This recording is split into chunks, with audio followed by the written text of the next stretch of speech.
our first speaker, very pleased to introduce Judith Bunting, MEP. A lot of these people have raced up and warm up to be with us. Thank you, Judith, for coming along. So Judith is Liberal Democrat MEP for the South East of England and spokesperson in Europe for Industry, Education, Research and Energy. She stood as a candidate in the general elections of 2015 and 2017 and campaigned on behalf of Remain in the EU referendum of 2016. Judith grew up in Peterborough and went on to read natural sciences at Cambridge University.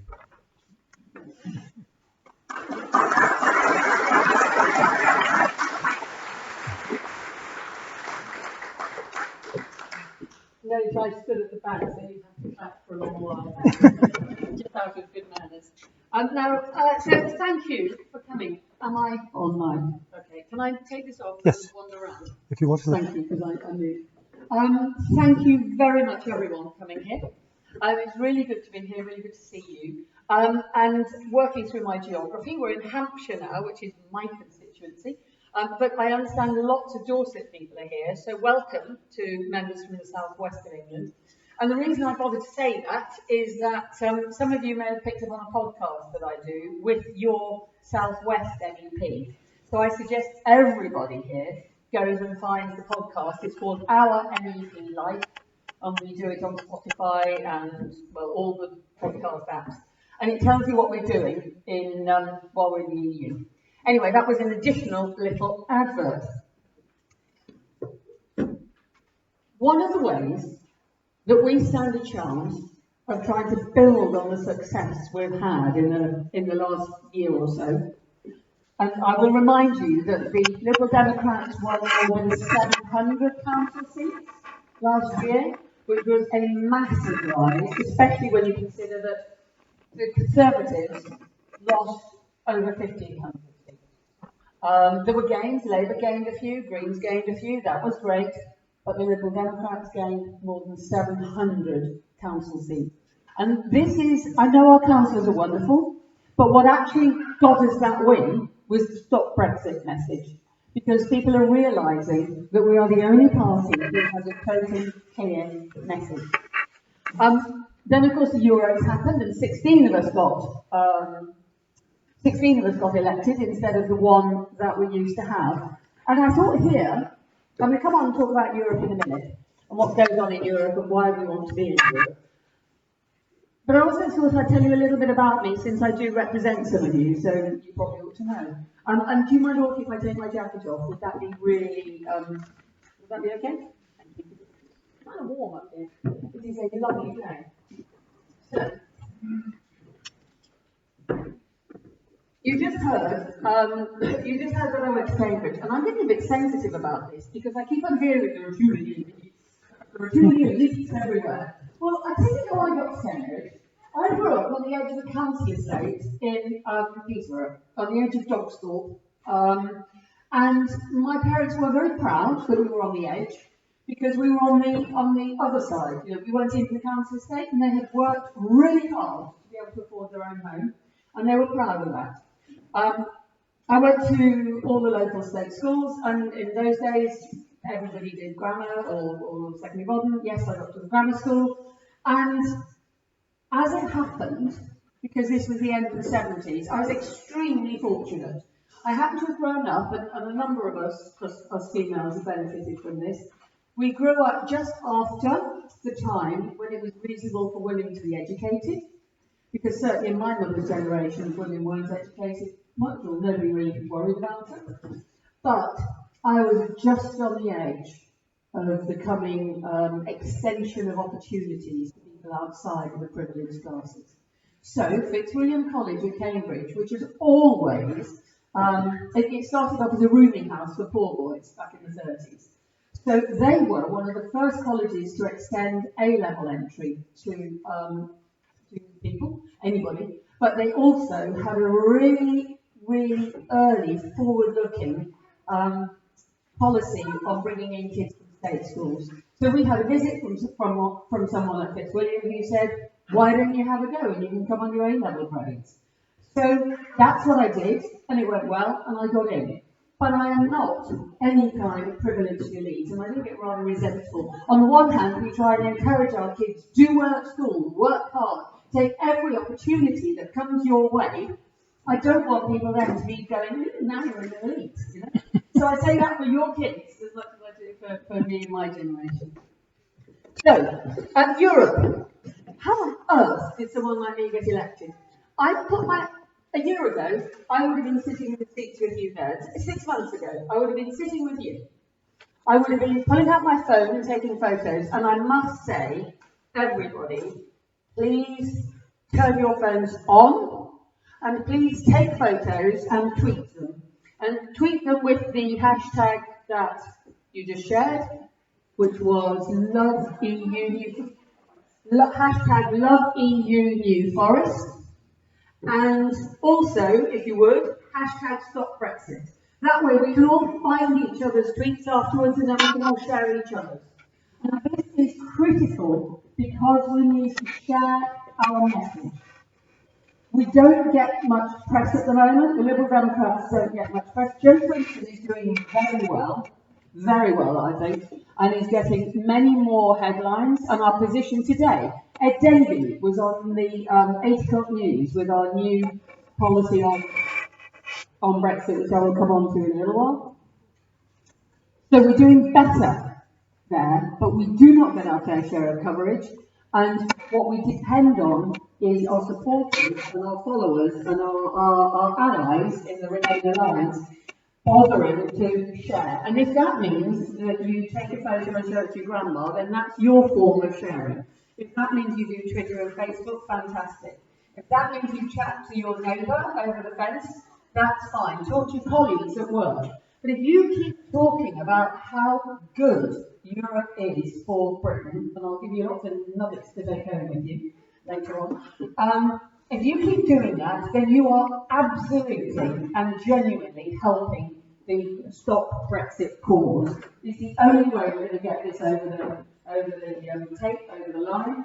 And that's where I came in. We did really well in those local elections, and we did well in the Europe elections, and we got no press.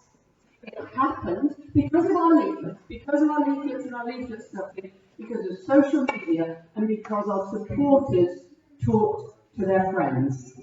So I really, and if you're not a Lib Dem, if you're a Green, then welcome, I'm glad you're here. But again, talk about your support for the Stop Brexit cause.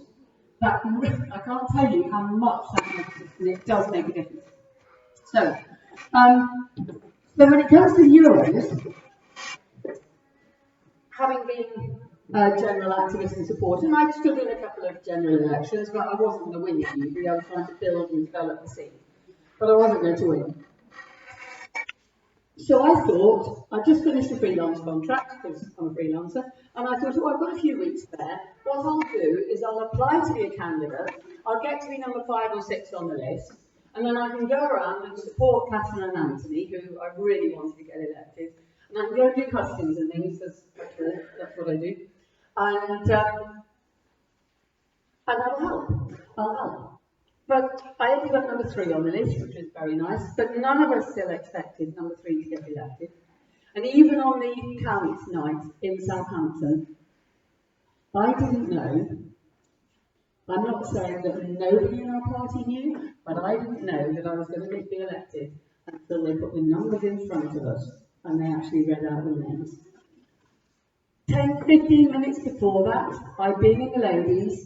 I think they thought I'd run in there to have a cry or something. But anyway, the agent appeared behind me, and she said, Judith, I have to tell you that although it's tight, and everybody all evening have been going, oh, it's really tight. Oh, it's really tight. But they always tell me that. How many of you have stood as a councillor before? Okay, yeah.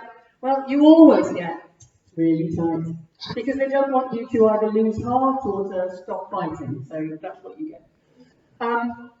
But she said 15 constituencies have not yet declared. And I knew we'd already won Oxford, we'd already won in Winchester. I think we had a win in Reading, which was a surprise, and a fantastic surprise. But I thought if 15 constituencies have not yet declared, then then the Brexit Party was going to take this seat. We knew that they would get the 4 that UKIP had. And Nigel Farage did that. He and the Brexit Party took the 4 that UKIP had. We gained 1, certainly we knew we'd get Anthony. But there was this seat that was floating in the breeze, and it was either going to go to be the 5th Brexit Party seat, and he would have increased his representation, or it was going to come to the Lib Dems.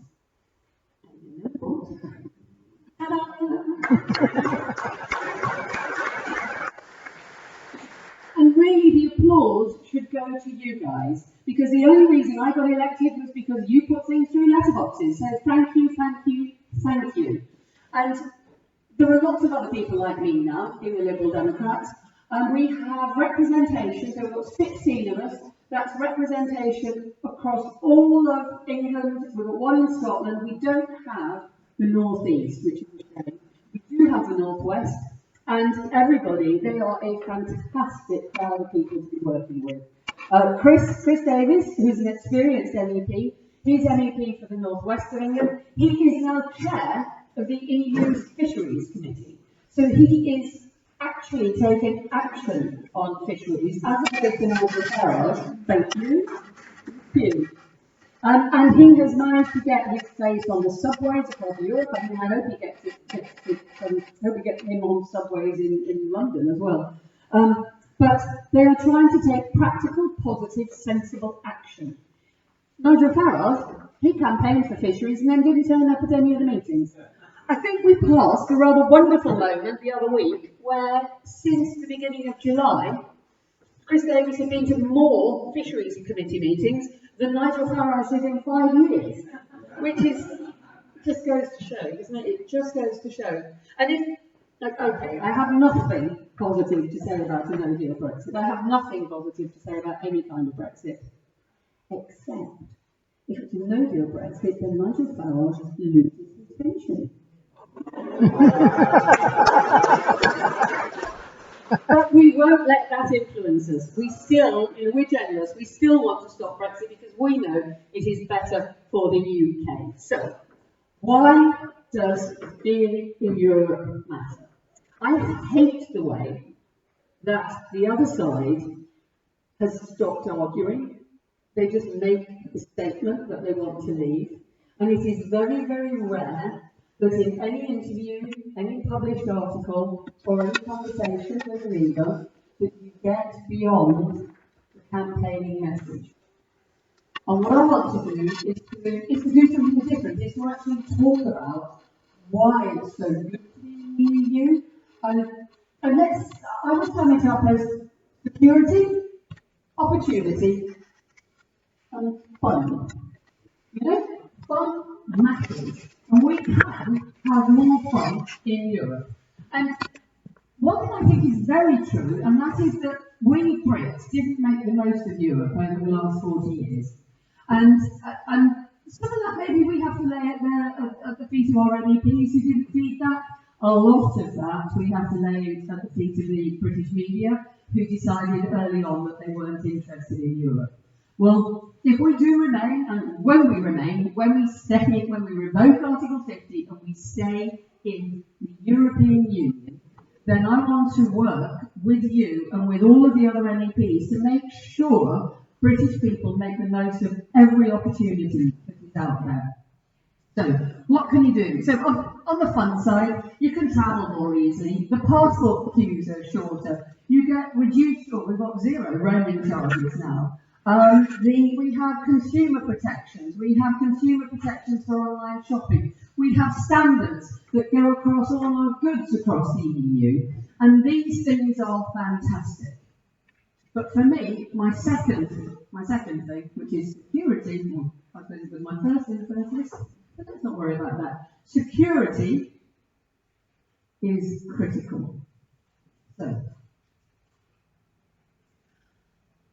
last week, when Boris Johnson was standing in front of he stood in front of the police cadets at the police training college, and he made his speech about a no-deal Brexit. There were 2 comments that came to me that were really, really stuck. One is to do with Northern Ireland. And Naomi Long, who is an Alliance MEP who sits with us in the group of Liberals in the EU. She made a speech the other day, which was, it was heartbreaking actually. And she said, how dare he stand in front of police cadets and talk about preferring to die in a ditch than to ask for an extension. And she said, there are people where I come from who have found their relatives dead in ditches. And basically, he puts in a hard border, and we go back to the hard border in Northern Ireland, and that is what the Conservatives are fighting for at the moment. You know, now, I accept that a lot of this, what we would have called soft Tories, that the people who are slightly more reasonable, you know, the 23 have stood down from the party, being sacked, and there are others who are worried. But the right-hand side of the Tory party are fighting to have a hard border in Northern Ireland. And that shocks me to my core. I cannot believe how narrow-minded, selfish, thoughtless and careless they are in doing that. So, if this had to happen, myself, I'd much prefer to put the border in the Irish Sea. But you know, I don't want to do that either, because that then leaves Ireland theoretically, in practical terms, unified. And I don't want to cause division, but I like England, Scotland, Wales and Northern Ireland. And I don't see any reason why David Cameron, Boris Johnson or any other Conservative can break up my country. And it isn't just Northern Ireland where the problems lie. We have to look at Scotland. If we leave with Brexit, any kind of Brexit, then Scotland will have another referendum. And I won't blame them. And which way do you think they'll vote this time? If the choice is to stay with, well, now, England and Wales and Northern Ireland, or all of the EU and all of the opportunities that lie there. So I think that we are edging closer to a potential breakup of the UK, and it's being funded and driven by commercial interests, by people who want to do business, want to cut tariffs and do business with America.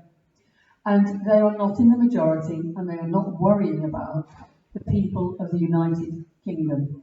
They're using their votes, but they're not worrying about the good life. Whether imagine you're a Leaver in the north, imagine you're a Leaver anywhere. Your life is not going to improve if we leave the European Union.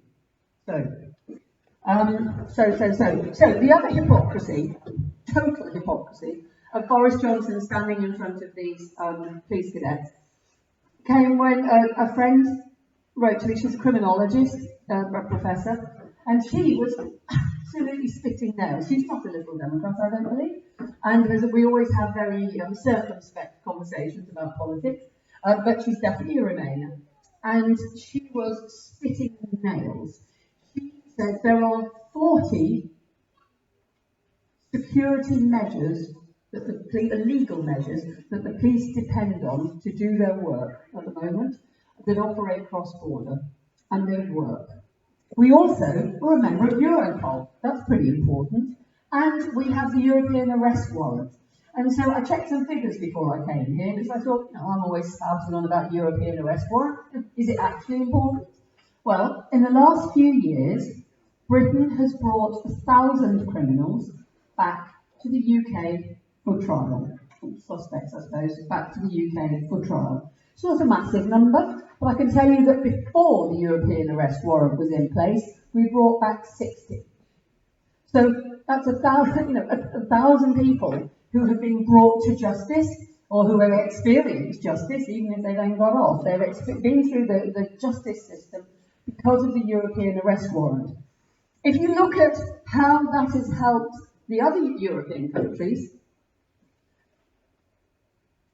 17,000 people have been not extradited, because we don't have to extradite. And 17,000 people have been requested to go out of the UK back to the countries where they need to be held to justice. And I think that that is a very positive working together with your neighbours. And this is it. I don't want a unified EU. I don't want any of the federalist, we're all going to be exactly the same. I like Britain. I like the EU. I like the Union Jack. I like the pound. I'm sorry, maybe this offends some of our Remainers. I love working with nations that are diverse. And I actually spoke up about this in Parliament last week, where we were talking about the new commissioners and their new responsibilities. And there was talk of a European way of life. And I had to say, your way of life in Italy isn't the same as the way of life in Germany. It's not the same as the way of life in France, but certainly in Britain. And I want to celebrate that diversity, but work together with my neighbours. So I'll come back to security. So another person who has talked to me, I am no security expert, but when you're an MEP, people talk to you. So I had a conversation recently with the Deputy Supreme Commander of the NATO's Allied Forces in Europe during the Bosnia and Herzegovina conflict. And he made the point that certainly while he was performing that role, he said we in the UK hold a unique position. We are part of NATO, we have very strong connections with the USA, and we are a part of Europe.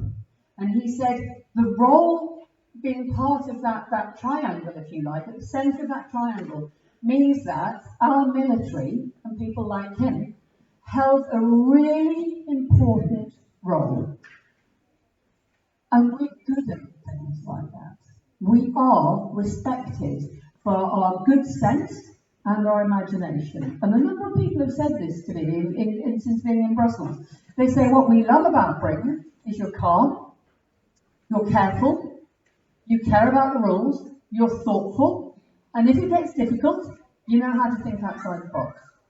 Except they weren't British, so I don't think they said think outside the box. They had a different phrase, I can't remember. But this is also what he was emphasising. We have a really good legal system, a security system, and we have been able to influence Europe. It isn't just that we take benefits, we have been able to influence Europe. All these new states coming in on the east, from the former Soviet bloc. We have actually influenced their setting up of their legal systems. And a lot of that, Europe has influenced that, Europe has helped that, Europe has done it, but a lot of that influence came from the UK. And I think that's quite good. And I'd be very, very sorry if we give up that influence in the world. Because if we're sitting on our own, we're not going to be influencing anybody. So, that comes to the next bit, which is the usual line that we talk on. But I'm trying to get a bit more serious in this debate.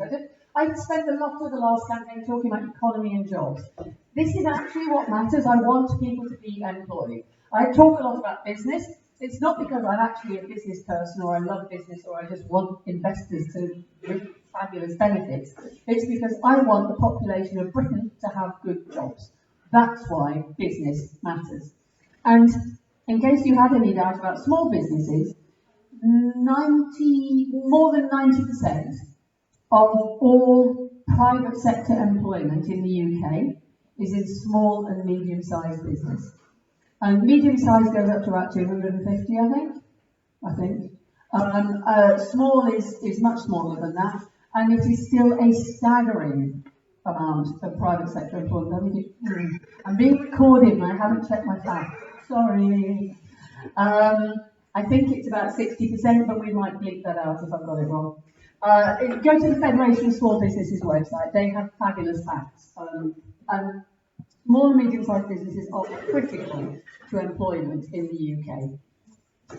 And how do you cut a deal when you've only got 60 million people? In this day and age, when you've got America, which is huge, China, which is massive, and Europe, which is 500, well, I suppose if we leave, it'll be about 500 million people.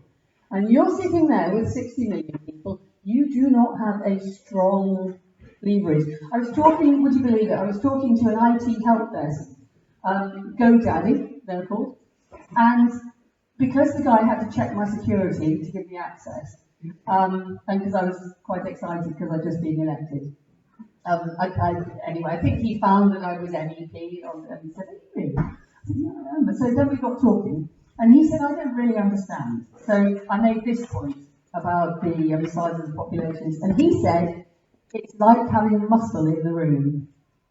And I thought, yeah, it wouldn't have been my choice of phrase, but it is. You go into negotiate as part of the EU, you've got muscle in the room.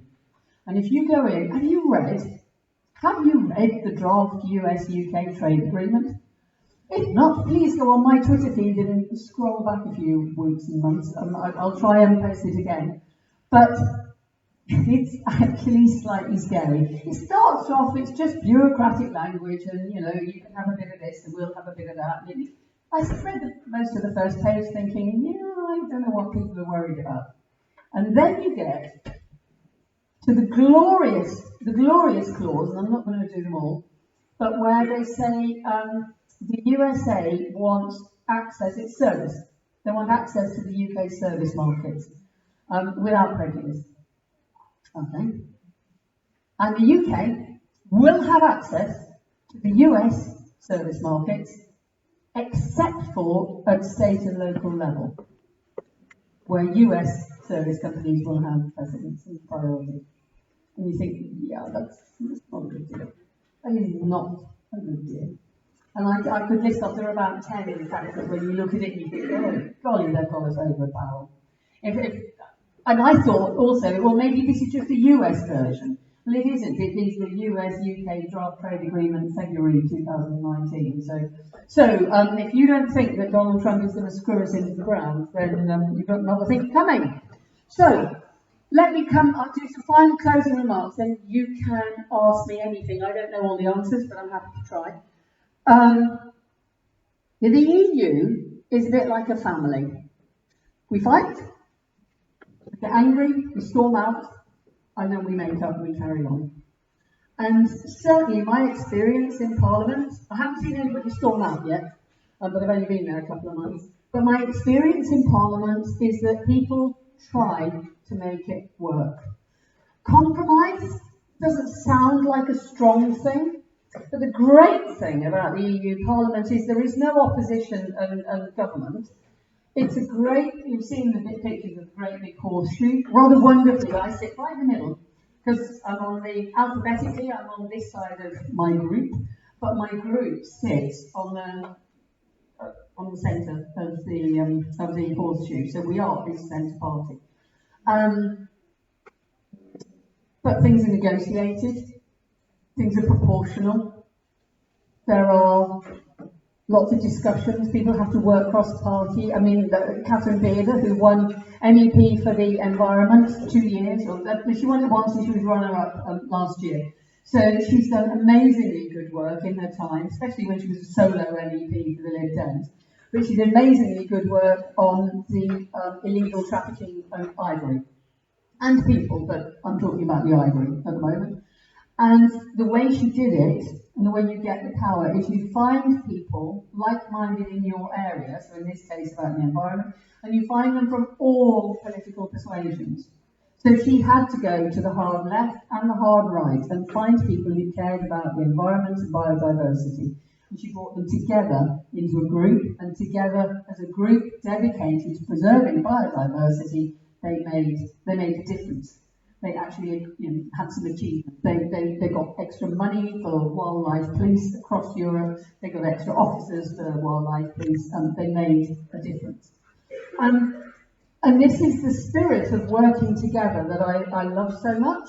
So we still fight with the hard left and the hard right on the things where hard left and hard right disagree, but we acknowledge that most of us agree with somebody on something.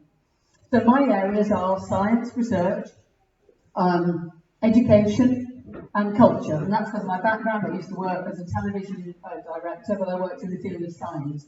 So most of my life has been spent trying to help with the public communication of science and public understanding of science. So I'm very glad to be on those two committees. But on those committees, I work with people from all other parties. I don't always agree with them, but I am required to work with them to get anything done. So the EU is a family, and it's our family. At the moment, we're a little bit like the black sheep uncle who won't behave, but I tell you, we can turn this thing around, They will welcome us back. So, at conference, this weekend, at conference, Joe Swinson is going to be arguing that if we go into a general election, our manifesto will say loud and clear that we will, if we win, if we get an absolute majority in Parliament, which is not as crazy as people think it is, we will revoke Article 50.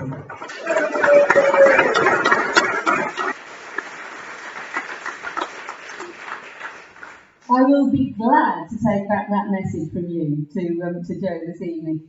And the reason that we are confident about such a crystal clear message is that if the Liberal Democrats have won the majority in Westminster, we don't exactly need a people's vote, do we?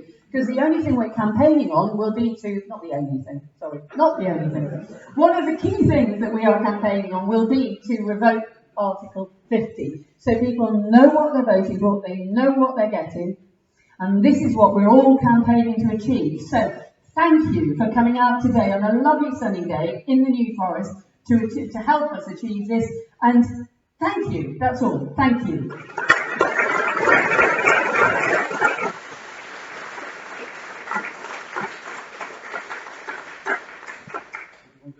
I'm happy to do Q&A if you've got any cues. Okay. I don't know anybody's name though, so you have to come in. I don't know anyone. All right, well, you and you then, but please stand up, tell me your name and speak loudly.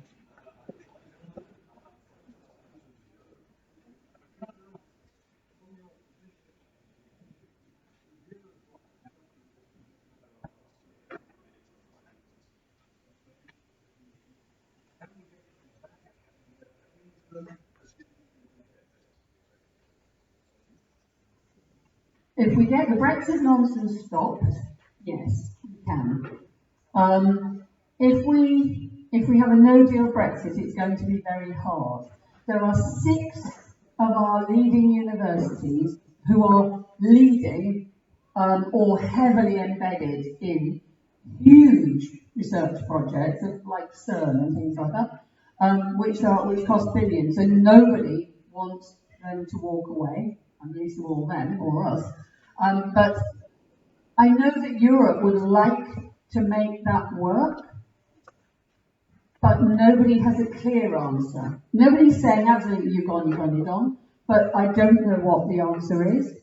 But then, so they're the really top-notch universities, I don't know which 6 are they.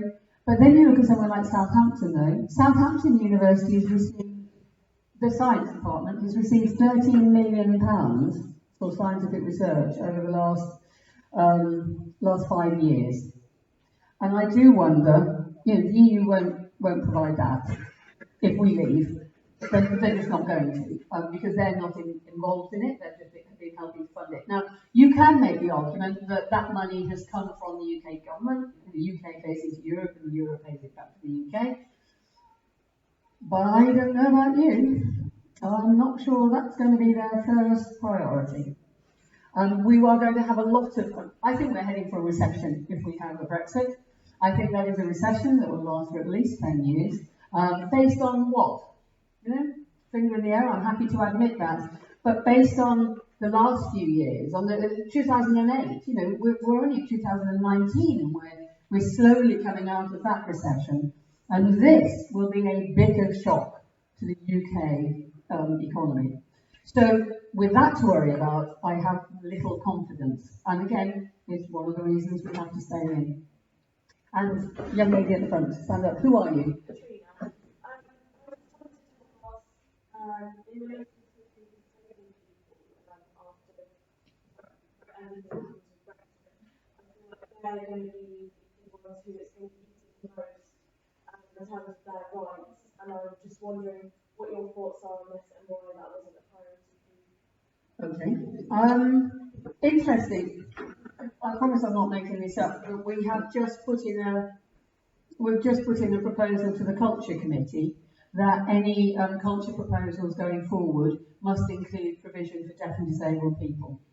I know that that's hey, we've got a massive cultural industry here, but I spent the past 5 years working with a deaf company, making programmes for mainstream television, and basically, you know, they just can't hear. It's like people in a wheelchair. They can't walk. It doesn't mean that they're stupid. I think it should be a priority, and I don't. You've slightly got me. I don't know how much of our equalities legislation is EU based, and maybe you do. And if you do, I'm happy to learn. I think most of it is UK legislation, so it shouldn't change. But if you want to talk to one of my team later and give me an email address, then I will check that and come back to you. Okay? Yes. Who are you? My name is Paul. I'm from Derbyshire. I'm a member of a group called Hope for Europe. Oh, lovely. You've got a lovely name. And yes, the question I'd like to ask you is that, as obviously you well know, most people know, recently Jane Dodds from Wales was elected as a Lib Dem MP for Brecon and Radnorshire, and on that occasion, the Green Party and Plaid Cymru stood down, and that is, I believe, very much likely to make a big difference for getting elected. Would you like to see more of that sort of thing going on? Yes, thank you for that. We are in active talks with the Greens and the other minor parties. We are in active conversations with them about such cooperations. I can't give you any details. What I can do is talk about past cooperations, because they're public knowledge. So when Caroline Lucas was elected last time, we didn't stand a candidate in her part of Brighton. And in exchange, the Greens did, I don't know if it was directly in exchange, I don't want to find out offending something. But coincidentally, in Oxford, the Greens supported Layla Moran, and that made a big difference to us, and it certainly helped Caroline as well. In Brecon and Radnorshire, when I first heard that they were standing down, I was thinking, yeah, nobody did. Have one thing clear in your head: nobody gives up a seat if they get a lot of votes there. What you do is give up the seats where you don't, you just don't stand a chance. So I went and looked at the voting record, and I think in the previous Brecon and Radnorshire election, Plaid Cymru had pulled something like 16,000 votes. Not 16,000, 1,600 votes, yeah? And I have a feeling that Jane Dodds' majority was 1,400 votes. So absolutely, even those small numbers that we're talking about, you think, yeah, don't make a fuss about it, you're giving up a no-hope seat, who cares? Well, you know what, we care. Because they care, because even those small numbers of votes can make a big difference. I was speaking to a woman in Scotland, in Fife, today. 2 votes separate her and the SNP. We are on some tight margins, and it's going to get tighter. So I understand such conversations are underway, and yes, I would like to see it, because the real danger is that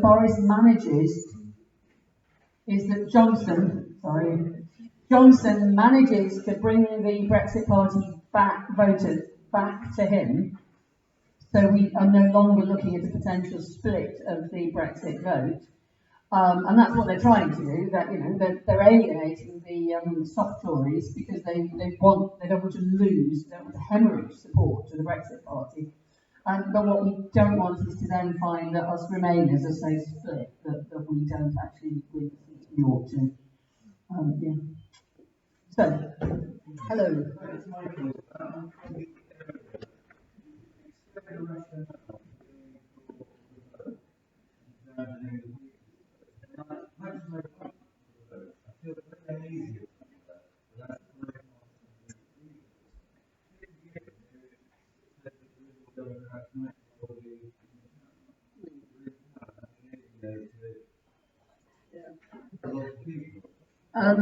What was your name again? Michael. Thank you for asking that one. When I first heard the news, I had a very similar reaction. And I say that because, to get elected, you do hustings. And I have spoken to leaders in hustings. We had a very lively hustings on the Isle of Wight, where the audience was shouting at each other more than they were shouting at the panel. But it was good, it was good. And I very much took the view that a people's vote is something we could all agree on. And then once you're running the vote, you can vote the way you want to. I will campaign to remain, you can do whatever you want. But let's get the people's vote. But it was a friend who made me look at it a different way. And that is that this is our, if this is, of course, if you don't want it, then go down to conference and vote against it on Monday. But we might not include that in the clip either. But you have that opportunity. You know, the Liberal Democrats are democratic. If you want to vote against the motion, go vote against the motion. If you want to vote for a motion, then please do go and vote for the motion.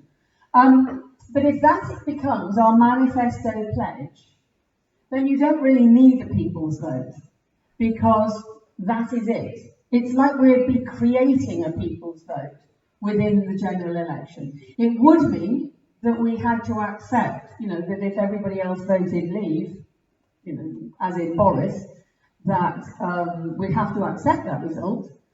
It doesn't mean we stop believing in what we believe, but we couldn't argue that we then needed the people's vote. But with Labour still being equivocal on what they actually believe, that clarity, we are in no doubt that we think this country will do better if we revoke Article 50 and stay within the EU. Then, yeah, I'm persuaded that it's as if we're having our own people's vote, and the Leavers can vote against us if they want to, and the Remainers can vote for us if that's what they want. So I don't know, does that help at all? Okay.